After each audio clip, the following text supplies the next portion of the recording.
Welcome to the 90th Minute Whistle podcast. I'm your host, Mario. I'm here with my co-host for the day, Lance. Yo. Great to join again. That's when it's nice to do it twice. So last week I had a good time, so couldn't resist a second. Yes, we've been having some issues on punctuality on my part, but um, life way through some curveballs sometimes. But yeah, I enjoy doing this with Lance. I've been because it's actually shaking up our week because Leon and I kind of know how to get under each other's skin Mm-hmm. or how to argue with each other. So having another person to debate with or even have a conversation with shakes up a lot. Then, Well, being that we're already behind time, let's get into it. The African Cup of Nations is boiling down, and the games are really starting to heat up as well. We went through the quarterfinals over between today and yesterday with Cameroon beating Gambia, which was kind of expected.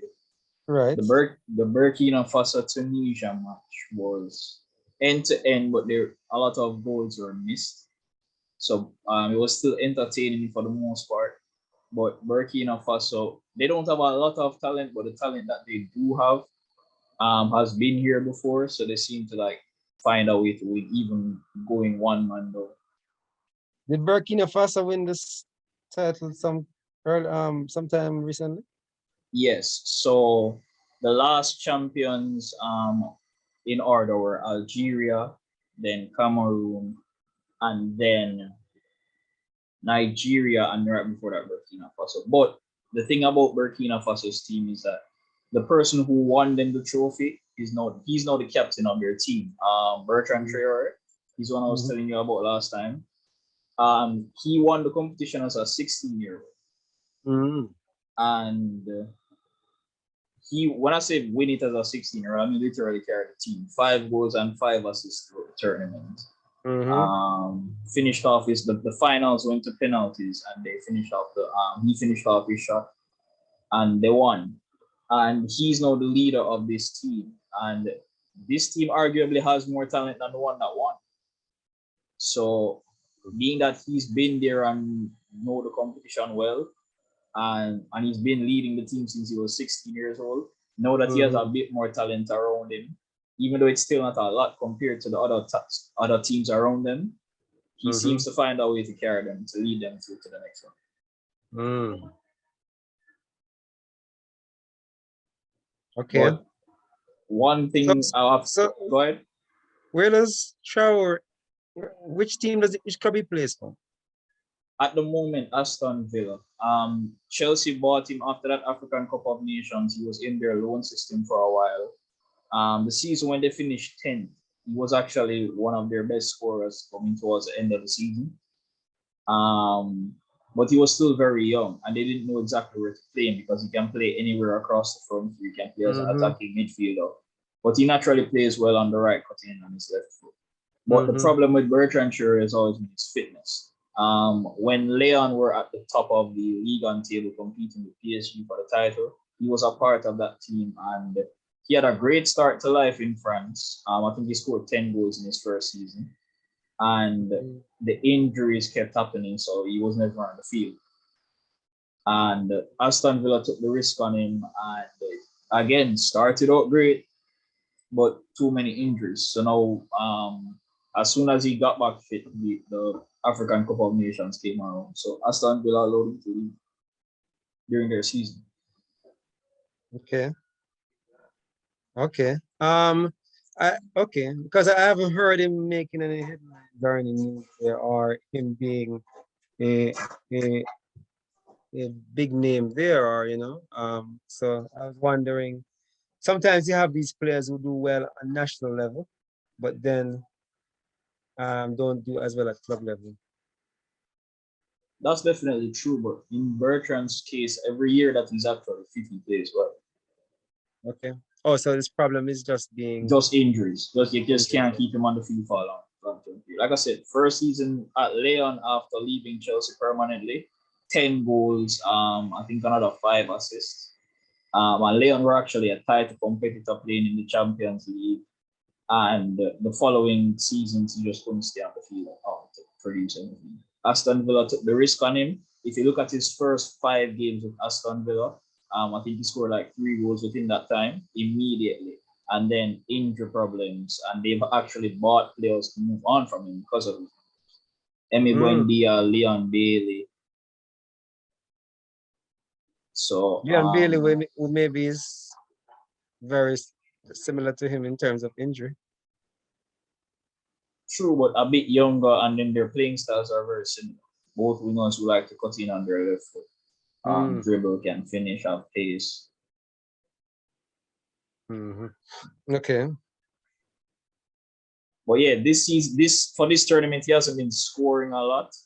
But he scored in the group stages where it was important. He scored in the knockout stage where it was important, rather than like last time where he was just scoring for fun and having assists for fun. Okay. But he's definitely a vocal leader for the team. Okay. And you as a Liverpool fan should be upset because you need to spend some more weeks outside. And man. Now, Mane has not really shined in this competition.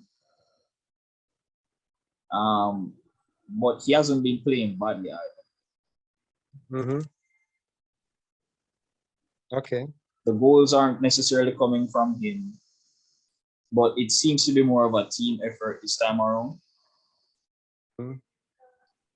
Yeah, so if Senegal finds a way to win, it would be as a team. But the team that really, I wouldn't say the team, but the player that really finally showed up when it mattered was Salah. Salah's performances were underwhelming throughout most of the competition. Definitely scored when they needed it, rather than just scoring for fun. But this game against Morocco was the test. This is where we wanted to see if Egypt was just a one-man band or an overall team. And they played well as a team today, but of course it was still the Salah show. Like Salah, after Sofiane Boufal, who's a player like I've spoke about in this competition, he was the one who was really carrying Morocco throughout the tournament. And he scored a penalty early on in the 6th minute. And then in the second half, Salah decided to take over. Scored in the 53rd minute from open play.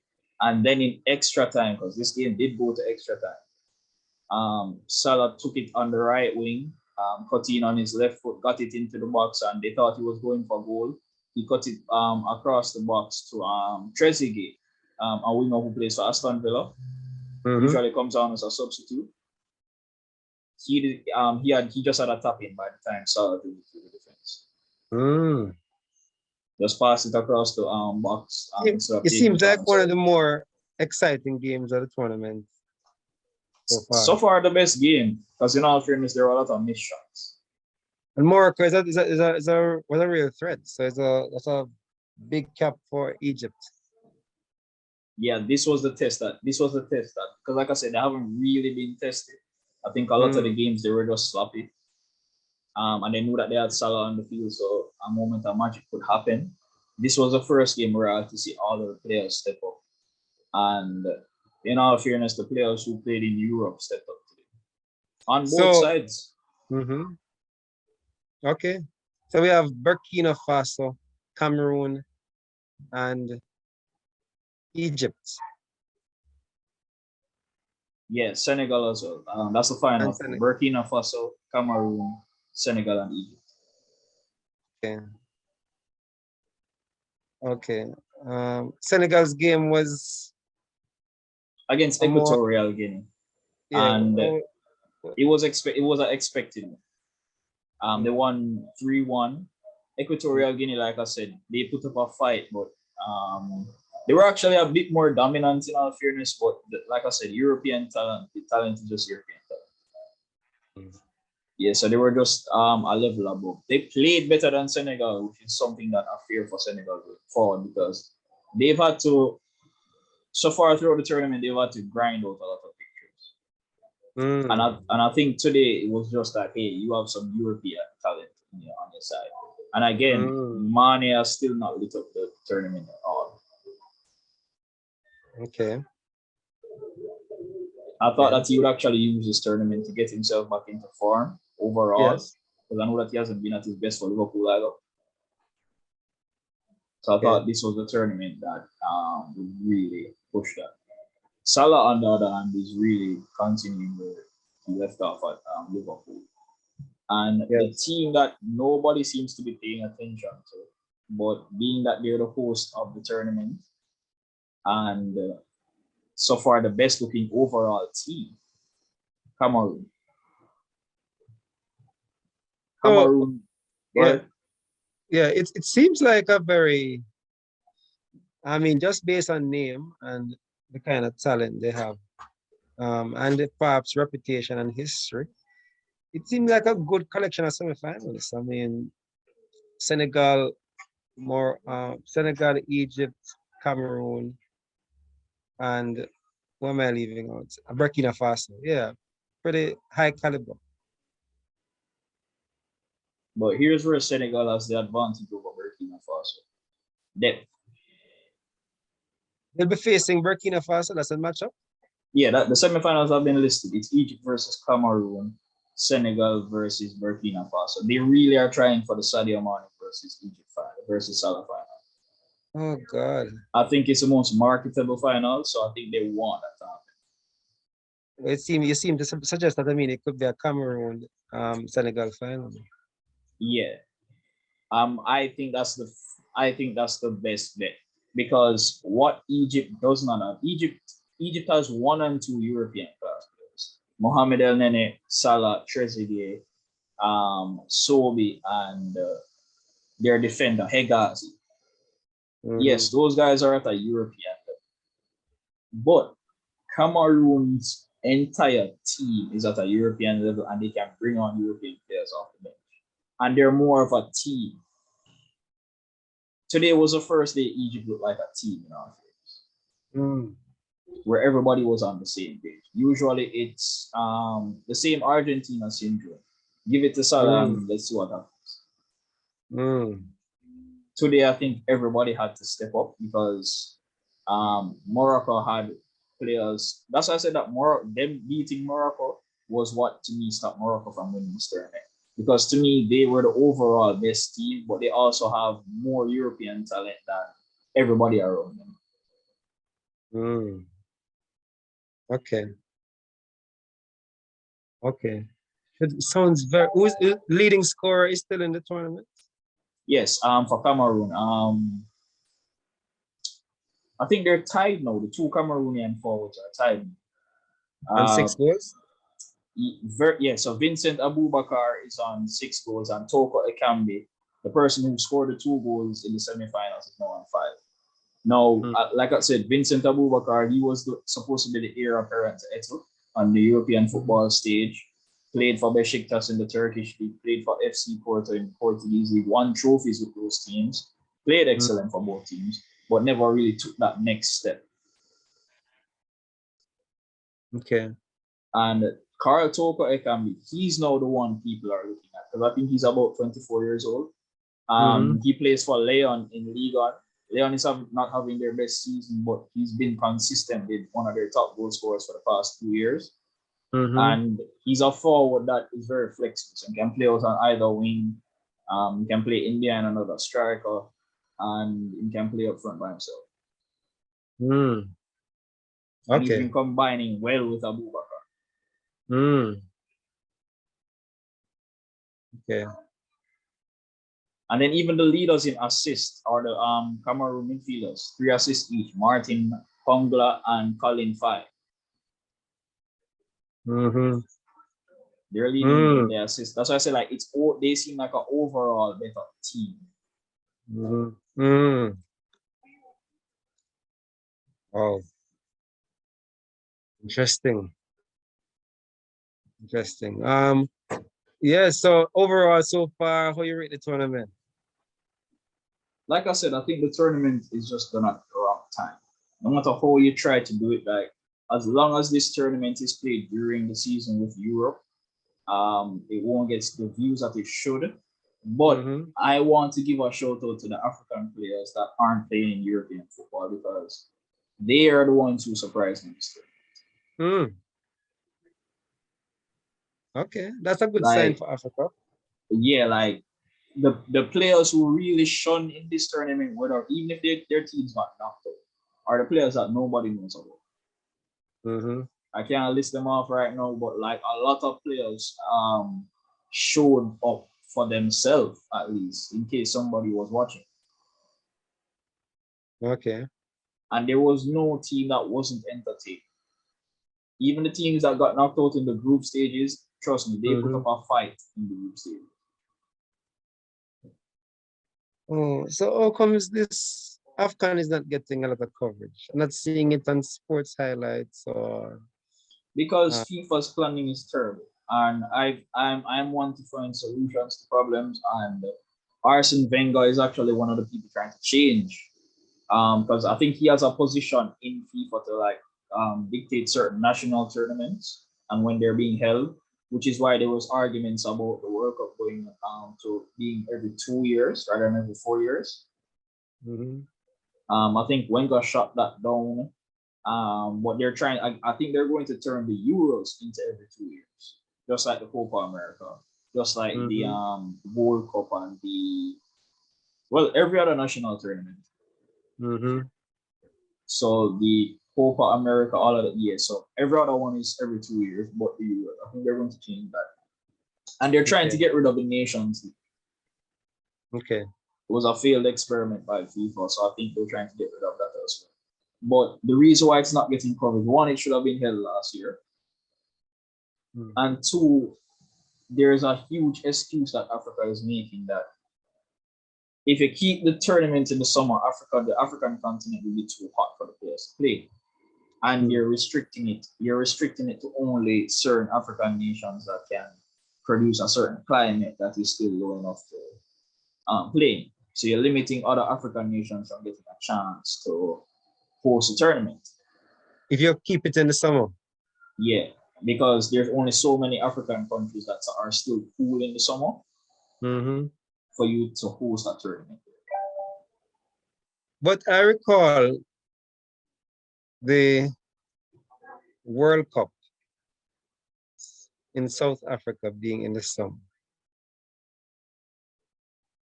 How comes you can have a World Cup in the summer? You can have African Nations Cup in the summer. That's a question I'm asking, which is why I said to me it's a lame excuse.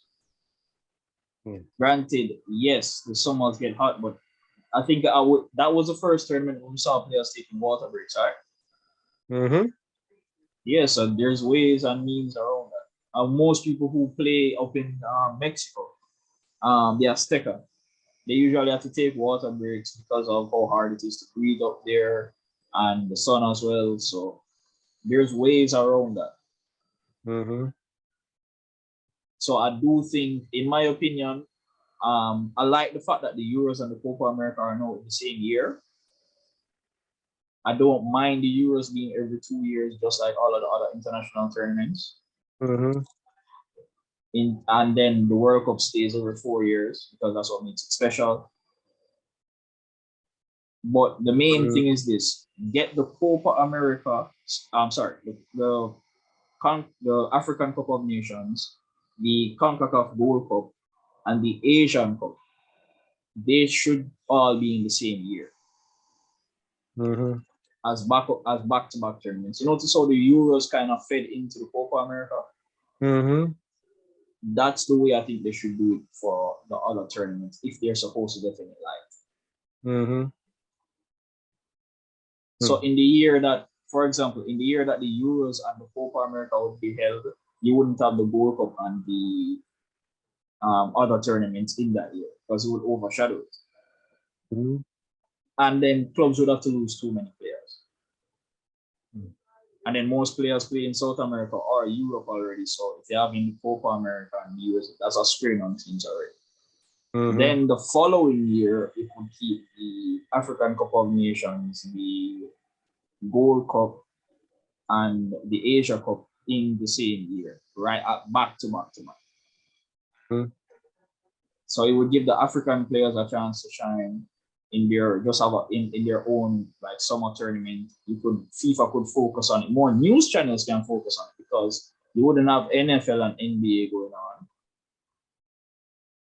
You wouldn't baseball Well, you is wouldn't be having it in the middle of the seasons, the club season's going on. no, it wouldn't be it wouldn't be That's a great, in their season. as I'm saying, that's the greatest distraction. The club seasons are going at the same time. It almost seems Exactly. like the African Cup of Nations is in conflict with the rest of football, the rest of sports. You Well, the know? Asia Cup as well. When Huang Ming Son has to leave for the Asia Cup for South Korea, it's during the middle of the season or at the start, right when the season starts, about October, November. Mm. So, like I said, I think the best solution is you keep those three tournaments back to back to back in the summer. Mm. That way, those players in those countries could actually get some shine. And because Japan has a good league, Korea has a good league, China's league is falling apart now, but that's because of money. But in terms of production and talent now, those leagues are very good. Are just not really highlighted. So I think that would be the best solution that people could take. But the tournament has been surprisingly more entertaining, being that a lot of players didn't come to the tournament. These are not the full squads of any of these teams. Okay. Interesting. But the Thursday match is the match that is really exciting. Egypt versus Cameroon. In all fairness, that should have been the final. Yeah? Yeah, that to me should have been the final. Well, maybe we will see. There's more in store. Maybe we will see action which surpass that. But I guess it's good to have, even before you reach a final, games which are that good. Eh? It speaks to the quality of the tournament. So hopefully the final doesn't end up being an anticlimax where you don't have a good game or the quality of the games don't hold up over time. Definitely. But Burkina Faso, Senegal, I think that match will be chaotic. Senegal would have to use their strength in depth to win, which they can. But Mane definitely, I don't know what's going on, Sadio Mane, but I hope he finds, because at the end of the day, even if I don't necessarily think Senegal is going to win, I still want to be entertained at the end of the day. Yeah. Now, I just want to go into some matches going into the next weekend, because I think next weekend the international break is up. Yes. Yeah, so let me just run through some games real quick before we talk about something else. Barcelona is playing Atletico Madrid on the 6th of February, so I think that's a Sunday. Yeah. I think both of these, yeah, definitely. Yeah, so I guess on Bob Marley's birthday, they will be at 10 a.m. I'm going to have to find some. Oh yeah, I'll have speakers in my room. I can play some Bob Marley and watch a match. Both of these teams seem to be on a rebuild. Atletico Madrid's team is burnt out and needs a rebuild. Barcelona's team is fully transitioning into a lot of youngsters. And both teams are searching for that match. And Juventus already had this match, and we'll speak about them later. But both of these teams need a match that remind them that they are there. Yeah. So both of these teams need a match where they're both tested, but at the same time they remember who they are. Okay. So I think Barca needs a big one. I also think Atletico needs a big one because I think in the standings, yeah, Barca are 5th, which puts them in the Europa League, and Atletico Madrid have the last Champions League spot, which is a playoff spot, at 4th place. Both played 21 games, and Atletico is leading by a point. Okay.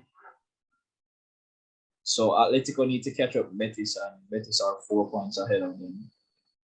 But both And they teams have a are game in now. they are basically in rebuild. I mean, aren't they? Well, Atletico aren't in rebuild. They need to break it down to one rebuild. Oh God. I just don't have any interest in these teams right now. I don't know. I mean, it Well, to just seems most to me like, extent, yeah, yeah, they're both not who they are have supposed to been. be. But that, yeah, so I think that's the chaos that needs to happen. You have to remember, there this is not new to Barcelona either. I know people may not think of it like that, but it's not new to Barcelona either.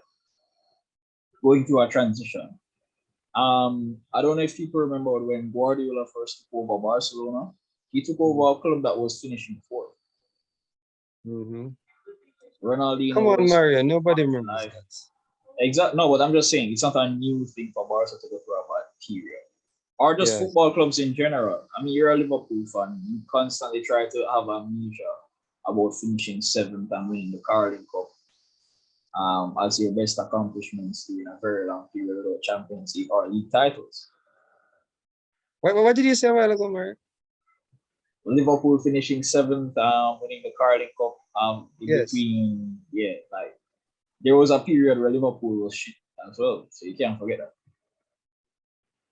I know you try to Um. have amnesia. I know you try to have amnesia. I know you try to have amnesia. No, no, But no, no, no, no. I know who I am. I know who Liverpool is. And yes, we did go through a long period, a drought period. Yes, we did, admittedly. Um, Even during that period, though, there were, we did have some standout players, some players who made impact on the world football stage. Because even during that period, there was Steven Gerrard. There was even Mr. Suarez passed through. It was at our club that El Nino got his started, you know. So we've been known to make an impact, even when we're not winning championships, we're making an impact on world football, contributing um, great players to the stage, and being the home of such. So there are different ways in which you can make your impact. And so we find other ways of making impact when we don't have the luck of a draw with the league. well, Barcelona has certainly done that because there's no football team across Europe that you can't find a La Masia graduate thing. Now I'm talking So about during this period now, the post-Messi period. no, yes, the post Messi period, Barca's academy has been raided multiple times. Xavi Simons is now with Paris Saint Germain. And a lot of other players have actually left. Monchu left this season and went to Granada in the league. They're literally European teams are literally raiding Barca's academy because they're forced to sell a lot of youngsters as if they were Mm. first team players. Oriol Busquets got sold. Elias Moriba, who was supposed to be their new Yaya Toure or their new Paul Pogba, they literally had to sell him to RB Leipzig just to stay Mm. afloat as a club. So yes, Barca is very much being raided. Mm. Okay. Well, to a more interesting game in the Serie A, Inter Thank Milan you. versus AC Milan. Yes. Now the Milan derby is always exciting. Um, Milan have a game in hand. Well, AC Milan have a game in hand over Inter. They're leading. Inter is leading by 4 points. I guess call it seven because there's a game in hand. Inter have been pushing their lead a bit further. And it's funny because this Inter team is still surprising me because I didn't expect them to have this good of a season after a managerial change and a playing style change. I didn't expect them to, well, I did expect them to play well, but the new playing style I thought would have an impact in the chemistry of the team. Mm-hmm. But Also, the one thing that doesn't surprise me is that the players are enjoying themselves, because Antonio Conte and Simone Inzaghi, they use the same shape in terms of the formation that they use, Mm-hmm. but they don't use the same style of play. Mm-hmm. The reason why players don't like playing under Antonio Conte is that it's a rigid playing style. It's built on discipline and hard work rather than enjoying yourself and having fun. Mm-hmm. Now, when it comes together smoothly, it's a great experience. Like Inter won the Serie A last year, but Mm-hmm. it can be unattractive at times and a grind. Because I mean, he won trophies at Chelsea, and people still didn't just like how the team looked. It was just unattractive football, but effective. Mm-hmm. Now, Simone Inzaghi is a bit different. He uses the same 3-5-2 shape, but his playing style is very much like similar to a Guardiola, a tiki-taka style. So he has that Italian Catenaccio style of using a three at the back, five in midfield, and two up front. But Mm-hmm. he does it in a completely different way where it's actually very attractive to watch. So I knew that guys like Alexis Sanchez, Dzeko, Lautaro Martinez, Angel Correa, I know that they would enjoy playing under Simeone a bit Mm-hmm. more, because those type of creative players, despite playing in a system that is supposed to be rigid, it's very free flowing and exciting to watch. AC Mm-hmm. Milan, very good attacking team as well. Stefano Piolo, he can't find a consistent striker, and he has so many, Mm-hmm. but they always find a way to grind out points. But his team is Okay. attractive. They just need to stop conceding goals. Mm. So one thing I expect from this match is definitely entertaining football. It won't be too defensive. So who do you think would actually come out with a win? So Milan Derby is more attractive these days than El Clasico. It should be. Hmm. Interesting. They're on the Okay. same level at one time. Yep. Yep. But yeah. Yeah. Is there any derby in the world, club derby, which is more top of the pile at the moment? Man U, Man City. No, That's really. no. If both were still competing for the title, I would say yes, but you can't look at this Man United team. This Man United team is no different from the Barca's that Atletico competes everywhere. Okay. And there's some serious allegations coming Mason Greenwood today. Hmm. So that's a whole other story that I'm tired You of. said there's some serious allegations. What? Yeah, there's some serious rape allegations. There's audio, there's video. Well, domestic violence, stuff like that. Regarding who? Mason Greenwood, the young striker. Oh. But the girl took 2 years to step forward. She's posting all of the stuff on social media with her having bruises, with audio that apparently of his voice, saying some very like stuff that would not maybe look good. Hmm. Wow. Yeah, so there's some domestic violence stuff and some other allegations coming up. So Hmm. there's that. And a lot of footballers have been getting those recently. So some of them aren't legitimate, but this one, this one is a bit more damning because like Okay. there's evidence being covered. So Yanni's seen as one of Manu's next best stars. Okay. Benjamin So Mendy is getting convicted for his stuff, so I don't want to talk much about those things, but yeah, at the yeah, I was moment, wondering Man if United are Mendy. champions. Hmm. Hmm. So Okay. right now in sports, yeah, the Dortmund Bayern derby isn't that hot right now. Well, PSG let's and let's say Marseille. let's say they're not really derbies per se, but maybe they're just um rivalries. Let's call them rivalries. Yeah, even just rivalries. PSG are ahead of all of their rivals in their rivals, some of their rivals are actually playing underway. Leon aren't Mm. playing to their level. Monaco. Monaco aren't playing to their level. Marseille is a rebuild team, but they're doing excellent at the moment under San Pauli. Nice is another rebuild, but they keep losing players to the English Premier League. Leicester keep draining their squad. And Lille are underperforming because their squad got rid for players based on their win Mm. last year in Liga. So you have teams trying to find themselves again, and you have teams who rebuilds are going better, but they're still not competing with Paris. Mm-hmm. In terms of, like I said, La Liga, um, yeah, there's no rivalries that are exciting right now. Like I mean, Real Betis and Sevilla are at second and third, but most people would not know that that's a Seville derby. Mm-hmm. Most people don't even know that Sevilla and Real Betis come from the same city, Seville, in Mm-hmm. Spain. Yeah.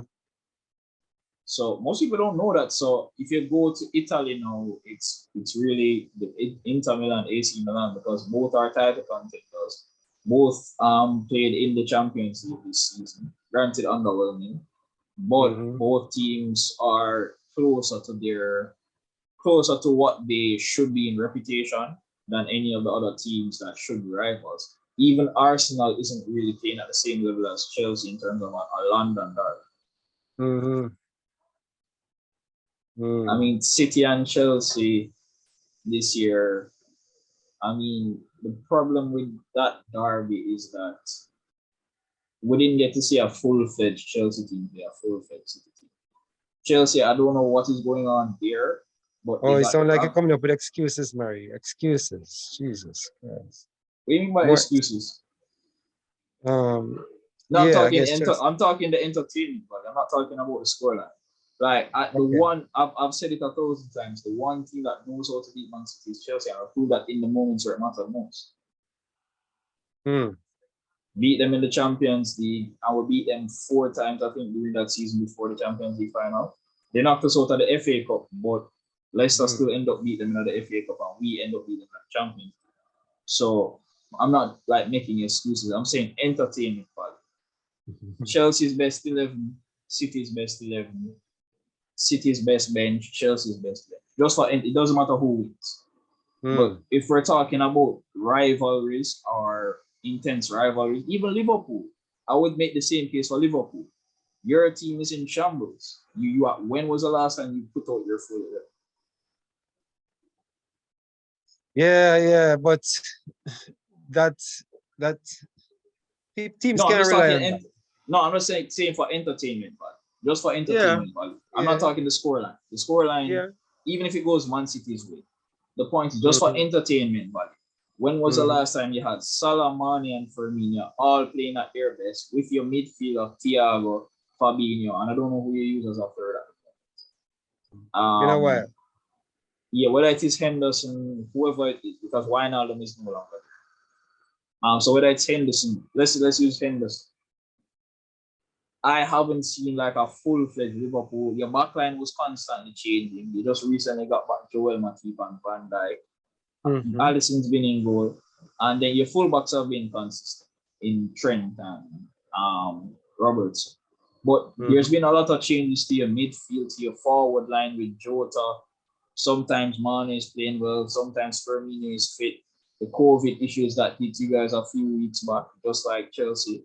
Like just for Thiago. entertainment value. Thiago as Yeah. well. Mm-hmm. So just for entertainment value, just for pure entertainment value, no matter who wins the match. Mm-hmm. Any rivalry that's entertaining to watch, or you would say at the top of Europe right now, it would have to be Inter, AC Milan. All of them have Mm-hmm. had all of their players, and it's just been a battle between the two all season. Mm-hmm. Okay. So I do think this derby right now, whether just as a rivalry in terms of who are the two best teams playing in the league, or even just the fact that it's the Milan derby, I think this is overall with the two best teams. Mm-hmm. Okay. In the Bundesliga, Great. I just want to run through these last two games real quick. The Bundesliga, Dortmund play Leverkusen, which Dortmund just needs to win to keep themselves in pace with Bayern. Bayern are 6 points ahead of them. Leverkusen are about 8 points behind Dortmund. RB Leipzig, who are trying to make it into a European place, they're in the Conference League position in sixth. They want to qualify for the Champions League again. Haven't been the same since they lost Werner, but that's what happens when you have to rebuild. And they take on Bayern. So if there was one weekend where you should watch the Bundesliga, it's this weekend. It's weekend coming. Mm-hmm. At least you get some entertaining games out of it. Okay. Okay, interesting. Never really saw it coming that there'll be true entertainment from the Bundesliga this Yeah, year. it should. It will be this weekend is a good. Okay. I'll still have a terrible weekend. Gladbach are going to lose to Armenia very few. You're a Gladbach fan? I know. I thought Yeah. it was. I mean, that you just choose them. Well, you noticed that they have the Achilles heel for Bayern, but I didn't know you had. Oh no, I'm a serious fan of them. Like Wow. they changed my mind in 2011. They had a coach called Lucien Favre. Who was the coach at Dortmund fired last year?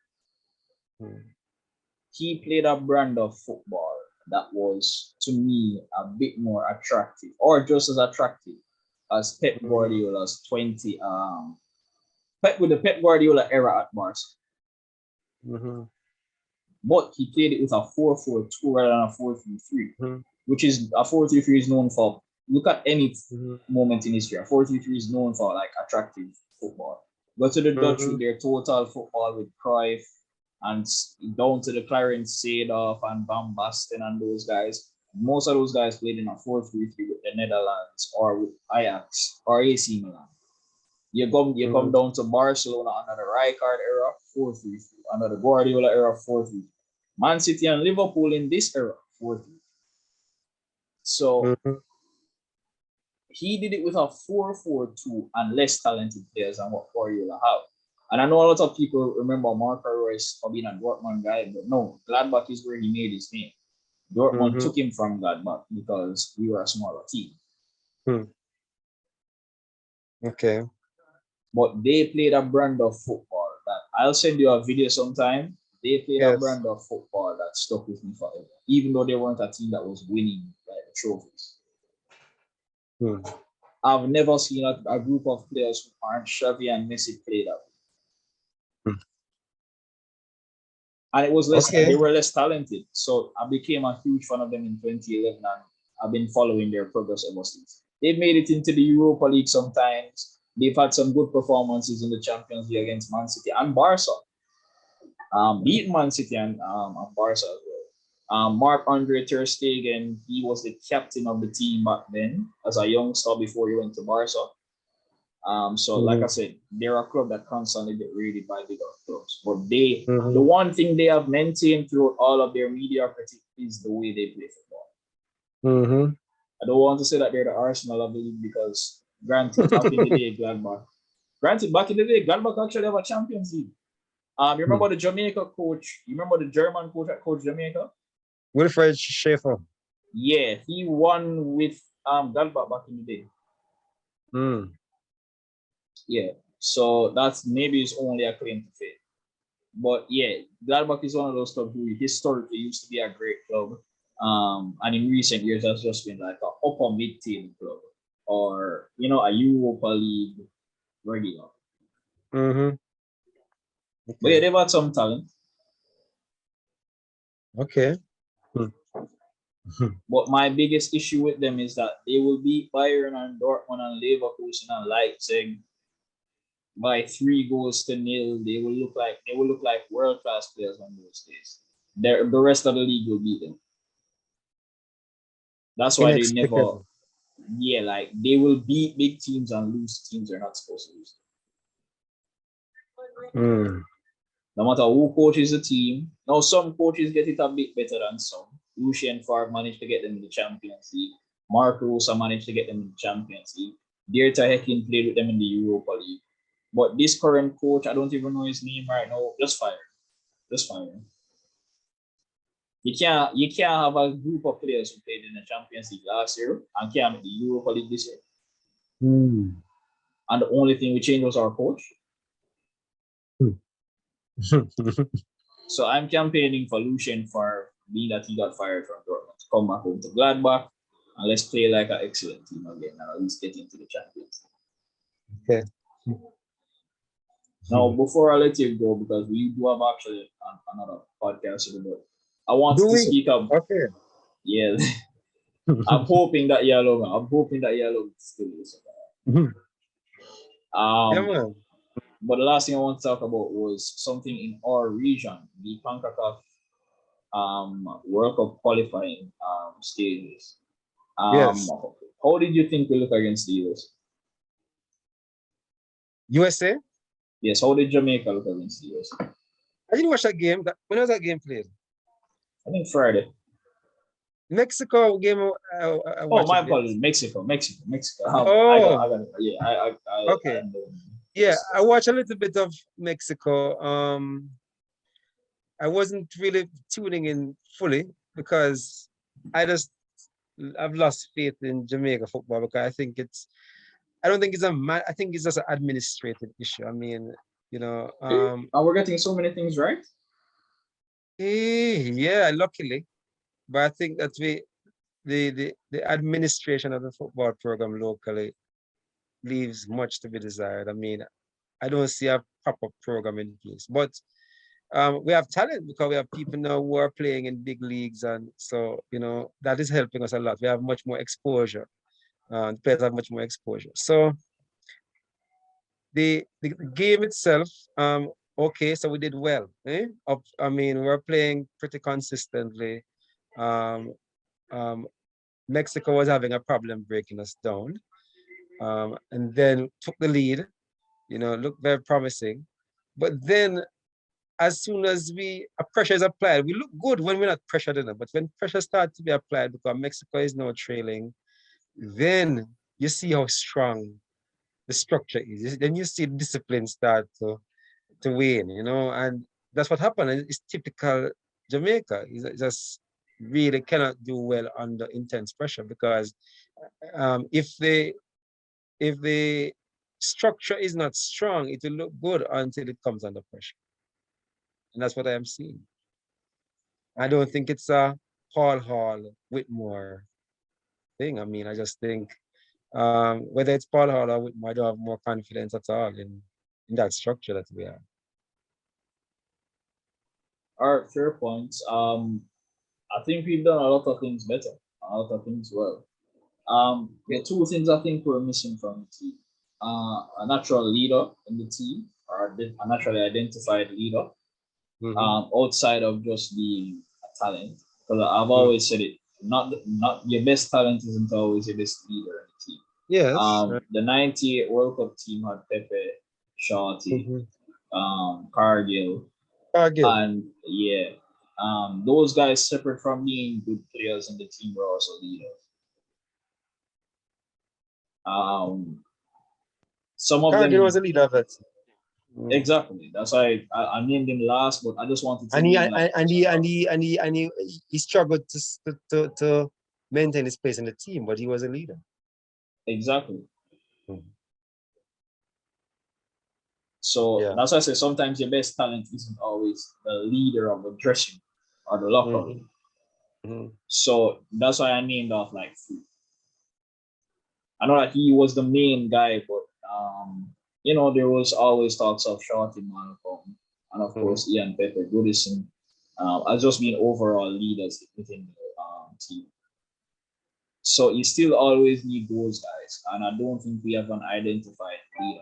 Even throughout the years with where we weren't playing that well or pure leader, we did have a leader in the team in Rudolph Austin. No. I think really? You don't think so? Repeat that. You said even in the years when? Even in the years of like mediocrity. We still had Yeah. a leader in the team in Rudolph Austin as a vocal leader. And in terms of a leader by example, I would have given it to Luton Shelton because no matter what the team is, he works hard. He's Jamaica's all-time leading goal scorer despite playing in a team out with years of mediocrity. So I don't know. I don't know. I think Luton Shelton was a leader by talent. no, But that's I what I don't know if said. Like by example, not vocal. I said the vocal leader is Rudolph Austin. He to me was the vocal leader. Like to scream in people's faces, organize a team. I think even though he didn't do it to a level that we would have liked, he was definitely that guy during those years. Well, I guess you always can have leaders, but what you're talking about is if you have effective leaders. No, I don't know if he was an effective leader. You know, I don't know if he stood out. I mean, maybe I guess you remember him, but I don't know if I would categorize him as an effective leader of the team. I wasn't even, I think I was dropping asleep watching those games with Reggae Boys at the time. So nothing memorable from that period for me. I mean, Jermaine Hugh was the midfield guy there, but yeah. Right now, there was this guy who seems to be, what's his name now? He represents the players in negotiations with the JFF and all that. I still remember what's his name. I think he's a defender. I don't remember his name, but he seemed to have been sort of a leader. I don't know if it's off field or not. Um, He used to be a but defender for the Reggae Boys. repeat that? He used to be a defender for the Reggae Boys. Yeah. He may still be playing. What is his name? Yeah. But he represented the players in their negotiations, the JFF. He was a vocal leader for them, right? But as you mentioned, well, clearly, if we're talking about leadership, we're talking about structure. And as I'm saying that where structure is lacking, then when pressure is applied, you're gonna collapse. All right, definitely. Mm-hmm. But I do think they're getting some things right on the field in terms Oh, you of think so? style of play. Like I said, I think they just need to really adapt to the players that they have rather than Mm-hmm. force this 4-3-3 or 4-1-4-1 formation translates I to the think field. there was some better adaptation this time. Okay. What you're saying, right? Well, the team played the same shape that Whitmore last left them with. I think he picked better players for the midfield. Like I said, Ravel Morrison should have always been in the team, but you never know what you're gonna get from him. Mm-hmm. Because he's one of those players that Sir Alex Ferguson called a genius, but if only he can discipline himself. He That's was always been a described as a problem. genius. Okay. Yes, like he was Sir Alex's prodigy, Mm. but again couldn't stay disciplined. Disciplinary problems every club he went. Went to Mm. Lazio in Italy, had a great start to life in Lazio, disciplinary issues. Bounced Mm. around world football, went to the Norwegian league, went to the Mexican league and rebuilt a name for himself. And then English, now he's been bouncing around English clubs. I think Mm. he's finally kind of settled in right now. But of course, England gave up on him. So, and Sir Alex did as well. So, he's Mm. playing for Jamaica now. But he's a talented midfielder. Can't take that away Okay. from him. But again, I do see a bit more maturity from him in these days. But he was one of those hot-headed, um, younger guy when he was younger. Daniel Mm. Johnson to me is our most consistent midfielder. He played in midfield as well. Good high energy midfielder. Doesn't have a great technical ability and passing. That's where Ravel Morrison comes in. Mm-hmm. He's definitely a good playmaker, good vision, good passing. And again, when Ravel Morrison said he's on his body, he works very hard off the Mm-hmm. ball.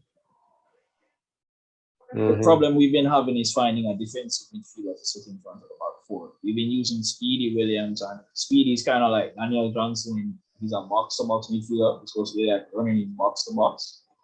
Speed isn't a natural protect the defense or in terms of just making tackles, and he's not the type of defensive midfielder who has technical ability like a Sergio Busquets type who Mm-hmm. can help start the attack from the back. He's another Okay. high energy, quick pace player who can play all across the midfield. But in that role, he wanted a specialist. Mm-hmm. So Okay. that's still lacking. But my idea was, hey, being that you don't have the greatest defense, even though you have some good defenders, because we saw Damian Lowe with a red card. He's usually much more Mm-hmm. level-headed. I think it's Damian Lowe I was talking about. I think he's the one who was the lead, was the vocal leader for them negotiations. He's not Anand Lowe's son. Yeah, he's an underdog. I think it's him, you know. Yeah, he plays his football in Africa. He plays in the Egyptian league, which is one of the top two leagues in Africa. Really? Mm. Yeah, Okay. getting paid. Okay. I would recommend more reggae boys go to the like African leagues. Mm. The African leagues, you have African leagues that pay well. You won't get it twisted. Like if you're playing football in South Africa, you're getting paid, sir. You're living a lifestyle that is equivalent to almost European players. Mm.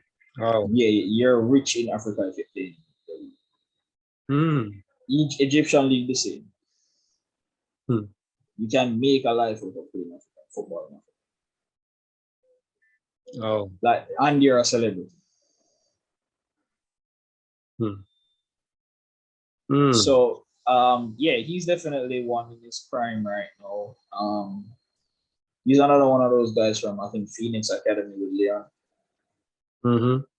Yeah, so I expect. I think we should play with a back three. I've said it before on this podcast. I think we should play with a back three just to show up things at the back. Two wingers or wing backs in midfield to give us width and to play Daniel Johnson and Rafael Morrison as our two midfielders. Because again, sometimes you have to adapt to the squad that you have. And I think us playing with a back four makes us league, especially as I say when we're under pressure. Mm-hmm. But also I think we have two midfielders who could basically you would take I wouldn't say you would take the pressure off of them to doing too much defensive work, being that you don't have a defensive midfielder. And you would move Leon Bailey and Bobby Reed and Michael Antonio closer to each other as well. So Mm-hmm. they're a bit harder to mark. Because they're not playing right up on a wing back.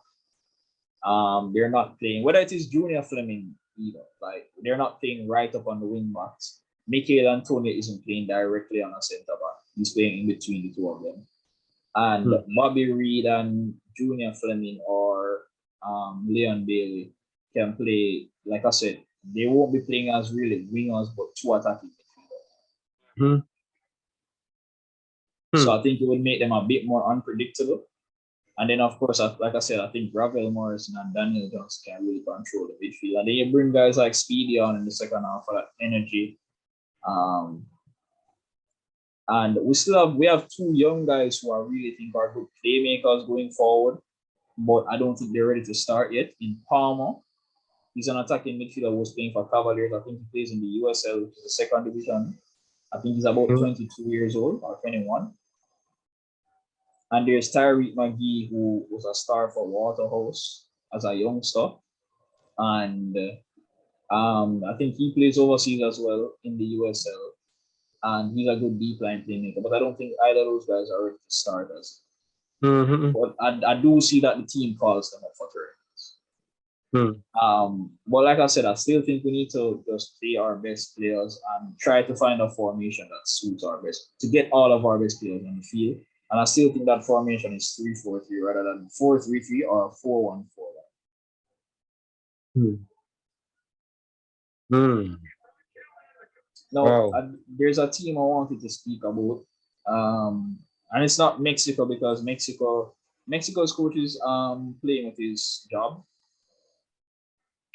He's not calling the best players. He thinks he can do the same thing that USA is stupidly doing as well, which is I am Mexico, so I don't need to call my best players to qualify for the World Cup. He can lose his job. Costa Rica's golden generation is over. There are only two players left, Keylor Navas and Joel Campbell, and his career hasn't gone how people have expected it to since his days at Arsenal. And since starring at the 2010 World Cup, sorry, Mm. 2014 World Cup with Costa Rica. Okay. So Canada is a team to me that is the best team in CONCACAF Mm. right now. And I know a lot of Jamaicans are going to be angry at that because how did Canada pass us up? They have some talent across Europe. Not just Alphonso Davies playing for Bayern. They have another winger who can play as a wing back as well, Balu Tabla. He chose not to play for the Ivory Coast, same way Alphonso Davies chose not to play for Ghana. Balu Tabla played for Barcelona for a while, couldn't really put it in the first team, and then got sent back to the MLS to Montreal FC. Been playing well for them ever since. And he's on their right wing, opposite to Alphonso Davies. He's a good player. Estacio, this is an underrated midfielder to me. Estacio to me is the best midfielder, type of midfielder that Jamaica need. I'll send you some videos of him later, Lance, and you tell me what you think of him. Mm-hmm. But he's the Okay. complete midfielder. He's a complete Okay. midfielder. What's his name? Yes. Estacio. Okay. Yeah, he's a complete midfielder. I'm currently the best midfielder in town. Vision, passing, set piece specialist, goals from midfield. They say he's a defensive midfielder. I don't think he is. I think the club that he plays for plays him there because he plays in the Portuguese league. No, he doesn't play for one of the top 3 clubs in Portugal. But if outside of the top 2 clubs in Portugal or top 4 clubs in Portugal, he would be considered the best player in Portuguese football. Outside of the players that play for the top 4 clubs, which are FC Porto, Benfica, Braga, and FC Porto, Benfica, Braga, and Sporting Central Portugal. So outside of those 4 clubs, I think he would be the best midfielder. Mm. Wow. I think he's 25 years old now, but trust me, very talented player. He actually reminds me of Shabby a little bit, a younger Shabby. Okay. Okay. He had an excellent Gold Cup campaign for them, but of course they were knocked out by the US 1-0. Great form for his club at the moment, but like I said, he needs to step up to a higher level. Our club needs to notice him. This World Cup, he will be noticed to me. Mm. And then there's Jonathan David, who won the League On campaign last year with Lille as one of their starting forwards. Yeah. And they also have a midfielder for Toronto FC, who's one of the best midfielders in the MLS, Ozario. And another young midfielder that they have is Pesile. Pesile plays for Venezia in the Serie A. He isn't a starter, but he's a 19-year-old talent. He can play for Italy, but I think he's going to play for Canada. I think he's chosen Canada. So there are midfielders, a lot of young talent in it, but some experience as well. And they have Kyle Larin, 2 players I want to know. Kyle Larin and Atiba Hutchinson. Atiba Hutchinson should be angry right now about the Canadian thing, but I guess you just have to take what life comes up, what all life gives you. Atiba Hutchinson has been playing for Besiktas, which is a Turkish club. He's played in the Champions League for years. He's played in the Europa League for years. He's now about 38 years old. He used to be a box-to-box midfielder with creativity, but I think nowadays he plays as a centre-back because as he aged in his career, he started to play further back. So from central midfield to defensive midfield to centre-back. And despite his age, he's still playing well in Europe for Besiktas, and he's the leader of this team. I don't know if he should be angry or thankful, but he's going to be able to play at a World Cup. But I think Canada finally had some talent to put around because they've never had a team to put around over maybe 10 years. So now that they're leading the World Cup qualifying by 4 points as well. So I think this is the perfect time for Atiba Hutchinson, the leader of the team, still a starter. Kyle Larin, who joined him at Besiktas, was the MLS Rookie of the Year. for Orlando when he scored 20 goals in a season. And then he moved to Besiktas where he's still scoring right now. So he's a good striker, has European experience. So they have an excellent starting 11. And then they have Toronto FC, Montreal FC, and the Vancouver Whitecaps in the MLS. So they have clubs from Canada playing in the MLS. So they have a good pipeline. Okay. So Canada looking good. Not even just looking good in talent. If you watch them play, they are very attractive. Right. So you're saying that they're gonna be in the quarterfinals in the World Cup. Understand. I'm not saying quarterfinals, but they're a team to watch this World Cup. Because they don't play boring football and they have good young talent. I hope Alfonso recovers in time with his heart condition. For that to manifest. But the US, the last team I want to speak about, I think that they're underestimating the CONCACAF region, and Greg Berhalter should be careful.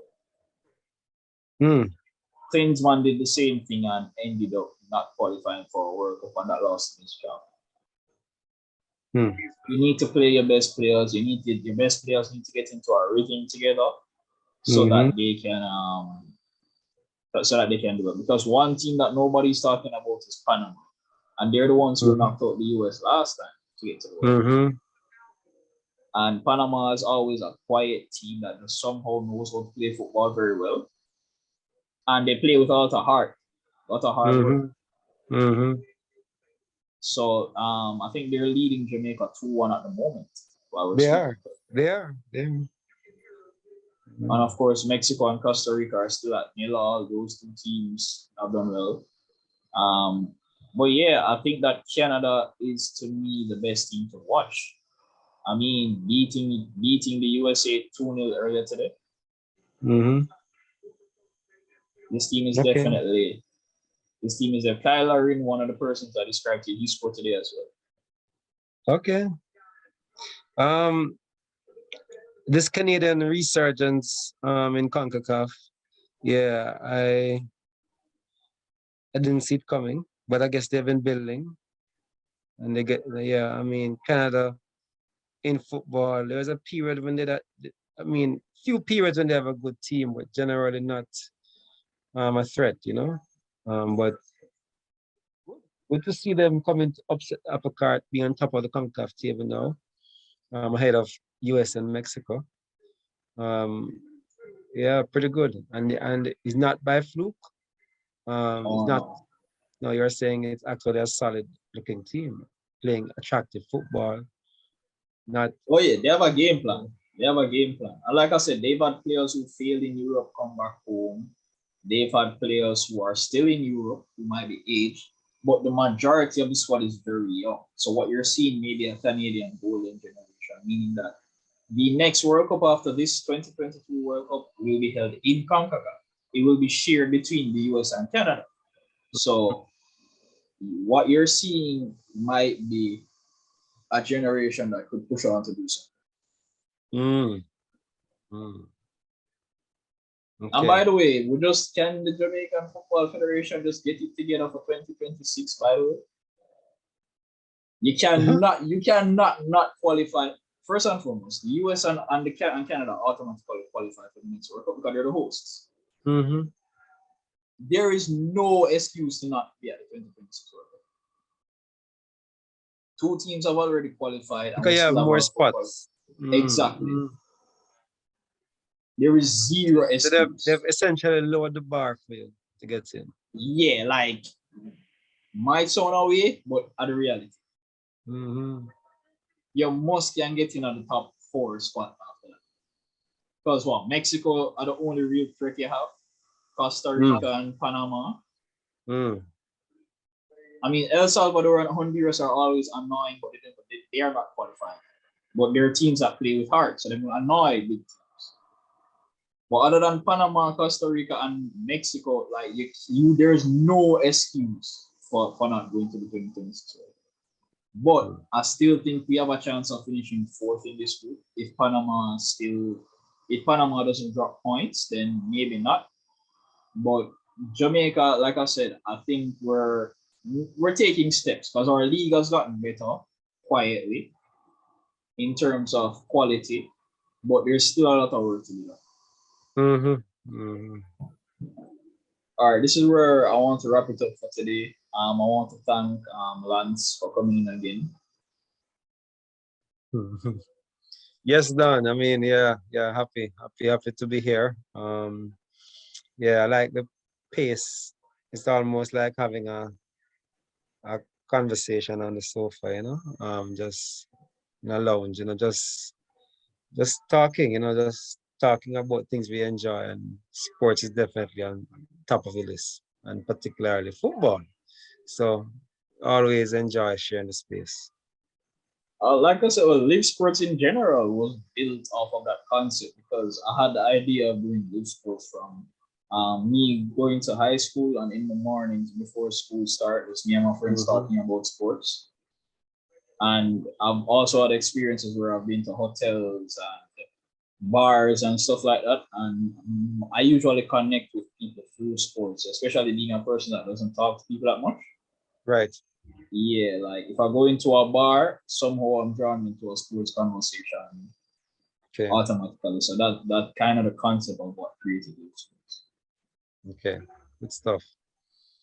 And you can Mm. check out the One Loves sports show on Anchor and Spotify and anywhere else you get your podcast. Yeah, You man. can check Thanks for the out Live plug. Sports as well. Always. Yeah. You can also listen to Live Sports on Anchor. You can check us out on Facebook, Instagram, and on YouTube now at Live Sports. So this is where we leave you guys for today.